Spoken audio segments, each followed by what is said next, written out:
What are the difference between Cat A, Cat B, and Cat C prisons that you experience? And I imagine that's the equivalent to like maximum security, medium security, and minimum security, maybe. Yeah. Can you expand on that? What the difference are in the privileges and how often you get out of your cell? Visitations, you get more visits, things like that. We'll see Cat A, Shaun. A lot of people think that Cat A prisoners are locked up 23 years a day. Right. They're no. Okay. See, when you're in the dispersal system, you're still mingling about with the prisoners. You can go into a day room. I see about 30 years ago, they would put your light on every hour and all that. That doesn't happen now. You know Wake you up in the night. Because that's a form of torture. They don't do that now, right? So when I was in Cat A, was just the main thing was you couldn't get through the system. Yeah. You couldn't progress. Take Cat B, take Cat C. Mm-hmm. But you were still say you were in and you were Cat B, you were next door to me. You still had the same privileges and whatever. But the big thing was people were vetted for visits and things like that. Visits is less. I couldn't get everybody in. You could get people in, and so that was it. And in England, apart from Scotland, England you can cook all your own foods. You've got fridges, freezers. You can go to the canteen. That's a shop, and you can buy any sort of a herb, vegetables, fruit, mince, steaks, Black Forest gattles, ice cream. And you had people there from China, India, Italy, all over the world. And some of the meals I tasted in there were cordon bleu. There was a guy, Davy Poole. Davy was in one of the prisons ways, and he was a Knightsbridge robber. And it was done with an Italian guy. I think he ended up getting shot in Italy once he get released. But they took fortunes out of that. Well, Davy pulled some of the meals he made. He could have been a cordon bleu chef on MasterChef. So he could have. So it wasn't just all doom and gloom. Sorry. I'd quite, after the 5-year period for the thing with, and actually took ecstasy in the prison as well. And people, I once sold ecstasy to prison guards who were bringing it into the prison for the prisoners. Yeah. So this guy Mal from Manchester was coming up, and he was giving me these tablets. So I had this thing with my pals. There was 4 of us. So on a Friday you could wear all your own clothes and all that. We'd all be running about like wee schoolboys and that, saying we're taking an eckie the night. And this is the top security prison in full sitting. So we were cleaners on the wing, so we done the cleaning and cooked the foods, and we had pasta and all that. People were like, we having pasta for all, going to have a lot of energy tonight. I think they thought you were going with a bird or something, a girlfriend. So no, what it was, so we'd have everything done for 4 o'clock. We'd eat for dinner, and you get banged up from 5 to 6 for the thing with the screws and the officers to go for the dinner. So we'd go like that with ecstasy about 10 to 5, boom, boom, boom. So I'd get into my cell and I had a big ghetto blaster, no TVs or that at the time. And I'd have all the thing with all the rave tunes on and that. And Ride on Time, Chicken Black Box, Pump Up the Jam, Technicality, everything. On and after about half an hour, these things were powerful and you'd be like, I can see the fog. So see the time the door was opened at 6 o'clock. I'd my pals round the corner with the IRA boys and that.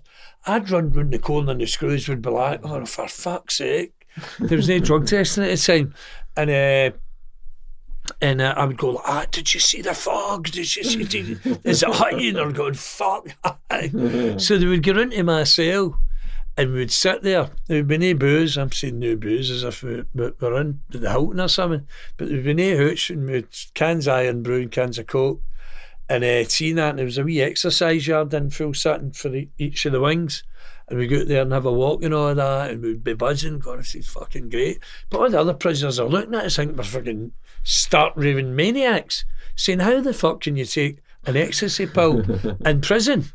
So to me, it was a release for me. Yeah. And even though you're only in a wee cell, people, I couldn't do that, it'd be too claustrophobic, it'd be too this, it'd be too that.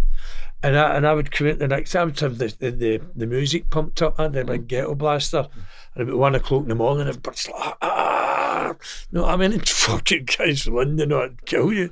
So then I'd turn it down. So they used to go like that. The next one is Saturday. We used to sit on Friday, and the Saturday, all the wings went to a football field and congregated, and they were going, Owen was on the Eckies last night and all that, and they're going, how can you take it? And I'm going, fucking easy, it's great. I said, I'm still buzzing. And I'm saying to these guys this day, I was up in the tunnel last night, mate. They went, what, the Dartford Tunnel?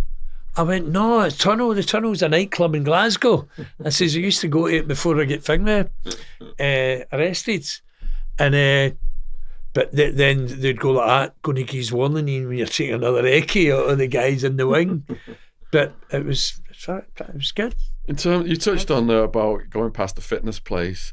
In the different security levels, what access did you have to fitness equipment or weights or anything? Plenty. Even in the maximum? Yeah, see the maximum with plenty, Shaun, right? Yeah. As I keep saying, the security was paramount. You don't escape. We had a well-stocked gymnasium. I was on the rowing machine. Yeah. And I could do 10,000 metres, 4 minutes 1,000. Mm-hmm. And I concentrated mostly cardiovascular, but there was weights, bikes, rowing machines, there was badminton, soft tennis. So there was everything. And in maximum security, how often could you access that? You could go see at the beginning. I could go 2 or 3 times a day. 2 or 3 times a day? Shaun, like an hour or something? You're not just like American. You're not just locked in the cell. I see. A lot of people have got the perception that a category A prisoner is locked in the cell 23 years. Yeah, but seeing Belmarsh and that and like say stuff, you're locked up a bit longer there. But see, once you go to serve your time, like Sir Phil Sutton, Franklin's, Parkhurst, Long Lartin, all these places, you were kind of a set free. Yeah. You were just you were next door to people that was Cat B in it. Yeah. And and you were Cat A. It didn't make much of a difference. It made the difference try to get released, so it did. And what security level have you got to be in to have a contact visit where you can actually hug your woman in the visit room and sit at a table? Well, seeing a Cat A thing, mate, you could do that anyway. You can do that in Cat A? Yeah. Wow. Yeah, you could so do different. that. No, you could do that, but see at the beginning, 1991, 92, can you believe there was no cameras in the visit rooms? No cameras. So listen to this. There was guys sitting. Yeah. Right? These guys would sit. The prison gave you these big coats to go to exercise and that, and there was some guys sitting having sex with their wives in it. Yeah. And I was getting booze smuggled in. My brother Gary, he used to come in with half bottles of vodka and that, taped him and that, and bring me to have a drink on the visit. He'd do things like that, and he'd bring me hash and that in as well. But no, there wasn't a lot of restrictions in the gym. The gyms are all fantastic and all that. Did you have a fitness routine that you did? Yeah, well, I used to do see at the beginning I couldn't play that soft tennis or badminton. After about 6 years I was a Scottish internationalist. I used to play a guy, Mickey Gillette for Preston, but he beat me. He was a gym pass man. I actually met Mickey up in Blackpool. I was at the Pleasure Beach about 6 years ago. The guys went, Ian, I went, "Is that?" And I went, "Fuck it, how you doing, Mick?" And he was a great guy. But in the prison, I had a kind of a. I used to do running as well. You could run out in the fields. See, in the summer you had field nights, and you could go out on a Monday, Wednesday, and a Saturday.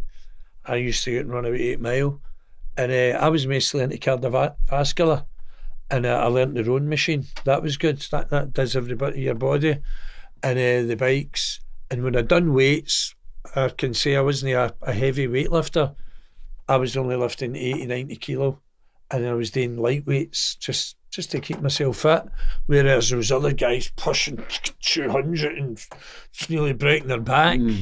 But I was never into the heavy weights. But you were allowed to go to the gym quite a lot. Did they have boxing rings? No, but they had boxing matches. Yeah. They had square goes. So they Right. did down at the gym. Yeah. Where it'd be organised. Somebody, it happened rarely, but somebody would say, right, go down to the gym on Saturday and get into this room and we'll sort this out. Yeah. And there was one occasion, my pal Warren Slaney, we were up in Franklin's, and there was this guy, Warren and who's still in. We became a good pals of mine.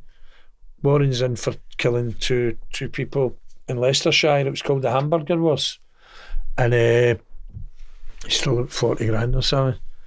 But Warren's still protesting his innocence just now, and he's running about 25 years at least, and he could box. And so we were up in Franklin's, and there was this guy now telling me that the cooking, so the yardies, a lot of yardies and that, so they used to get into we had a kind of routine where they would get into their cooking first. They would be making jerk chicken, black eyed peas and all that, and I became a lover of that. I liked that, so I did. And I used to say, I'm going to make me that, your chicken and black eyed peas and that. And so Warren was in the kitchen in Franklin's, and he was arguing with this guy. The guy was about 22 stone, a yard, and he was in for 50 kilo of coke or something. He's in it 25 years. So they had an argument, people kind of broke it up and weren't shouting, and so they arranged a square go, a fighting match in the gym. And I went, I said, I think if Warren's mate is Max here. Warren knocked fuck at him. Did he? Warren knocked fuck at him. How long did it last? About 3 or 4 minutes. Really? And Warren had to get dragged after the guy. He was kicking his head and everything. Yeah. No, there's a lot. Know what I liked about the Londoners and things like that. Right, they're all in the prison. They're all health motivated. They treat the prisons as a health centre. Yeah. And they eat properly, you know. I used to drink loads of iron brew and all that, and I used to take sugar in my tea, and I stopped doing that and started drinking loads of water. I still do that to this day. Yeah. And no sugar in my tea, and they treated it as they're very courteous to the staff, the Londoners and that. And this is guys doing 25 years for heavy drugs charges and armed robberies and things like that. Guy from Brinksmart was in and all that, Gentleman Mickey, and so they were always polite to the officers, but see if anybody started on them, Shaun, they would get one warning, maybe 2 at the most, because they didn't want trouble. They wanted to just do their time and get out. Yeah. But see, what they would do, guy would be in the pool room, couple of things in a sock, and just kind of smash fuck out the guy in the pool room. Yeah. But you would always get a warning. How people just jump in. They were very polite and courteous, the Londoners. Did anyone try you? Well, did I tell you about the fight? Which one? Did I tell you about the fight where I get my dislocated shoulder? Did No, I get into that one? You gave me some last night, but we've not discussed it today. Have I not discussed it? When I was with a guy, Perry Worry, he was in for killing a cop. And a guy, Charlie McGee, a guy Hurley. They were in London, and they were doing a bank, and they came out the bank, and an off-duty copper get shot. So I became pals with Perry, and I was up in Franklin's, and I was there for a few months. I think it was 96, and they just moved me for 4 months. I found out later they didn't want me to be in the same hall as my two we were the same wing as my two co-accused. So I arrived, I think it was a Tuesday or something, in Long Lartin. I'd been there before, and Perry and that was there, and Billy the Fish from Manchester, and he was doing the bottom flat. So they says to us, look Ian, this is going to be a wee party for you on Friday.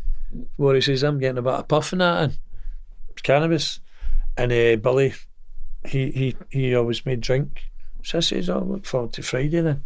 So we went to selling the Friday, and sitting there and just chatting away. So this guy comes in, and he was like that. He says to Billy the Fish, he says, is there any extra drink there? Meaning the hooch. And he says, no mate. He says, I think we've only got enough for sale. And I went, alright, no bother, blah blah blah blah blah.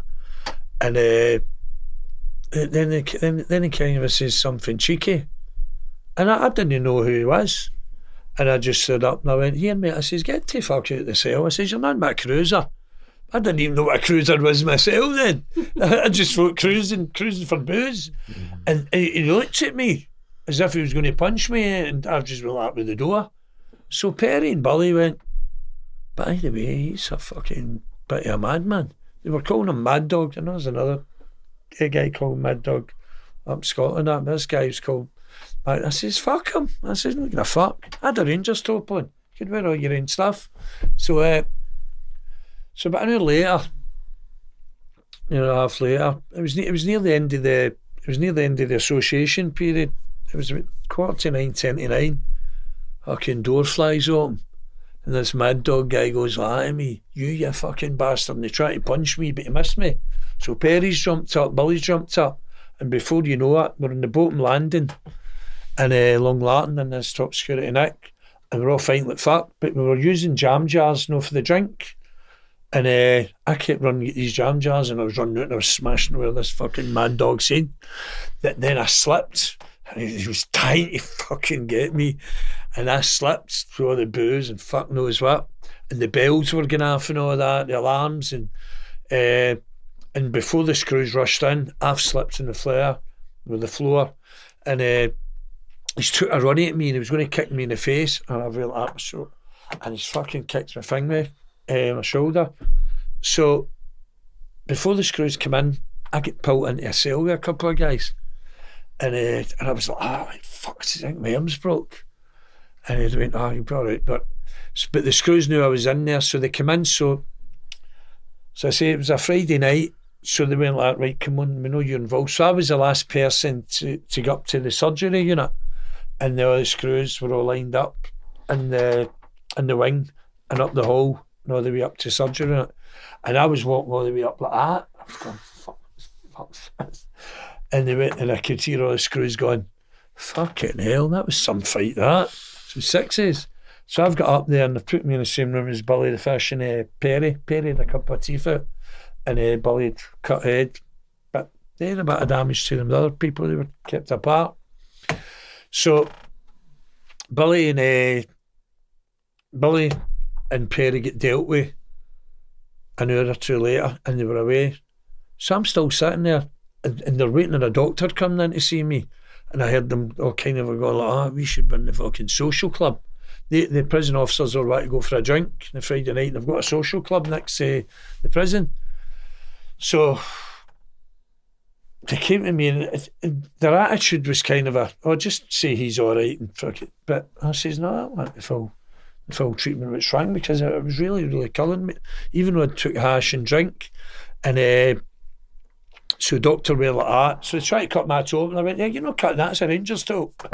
so they pulled it off us, and they were laughing, and the doctor went like that. He says, no, he says he needs to go to hospital. He says, you've dislocated your shoulder. I didn't really know what that was, but Shaun, I think you're better getting your arm broke, because a dislocated shoulder is sore. So I'm waiting, and I'm going, fuck, and the drink's kind of wearing off, and the hash and that, and I'm saying, what the fuck's keeping them? So I get took down to the gate, get put into the prison van, I'm a Cat A, and the next minute there's fucking sirens and all that, and they've took me with armed police, they've took me to Redditch, that's what it was. They took me to Worcestershire Redditch Hospital, and when I got out the van, it was a mad scene for me, because I'm going, this for me, and country machine guns and hats and all that. So I was still cuffed, and I get put under, and they pulled my arm in. So I get took back to the prison, and they put me into the block, and Perry was in there, and other people in another bit, and shouting out the window, and I says, Perry, I says, I've got a dislocated shoulder, and I've got this slinging out on, and it wasn't a couple of days later I found out what the problem was, why they were taking so long to take me to the hospital. They had a chief constable talking to a governor at the gate of the prison, saying, should we take Ian MacDonald just in the ordinary van, or should it be an armed convoy? And because I'd only arrived 3 days, they thought I was trying to escape. But see, to tell you the truth, see if I could have escaped, I wouldn't have, because I was such pain in my arm. So that's why that happened. But a couple of days after that, they put me and Perry back in the wing and kept these other guys, because Perry was well respected. No, the other guys are going, I'm going to fucking kill these cunts and all that. So I thought nothing else was happening there, but then my door opened and the screws were all with shields. They're like, right, come on, get up. You're moving, and I've got my sling on my finger. So they took me to the block, and I thought I was just going into the block, but there was a governor there, and he says to me, you're going, he didn't tell me I was going, he says you've been placed on GOAD, and in England that means good order and discipline. What they do is they can put you to another prison for a month and then bring you back. So they took me to Belmarsh, and they put me, I wasn't in this high security unit, I was in the ordinary prison, but they put me in the block there.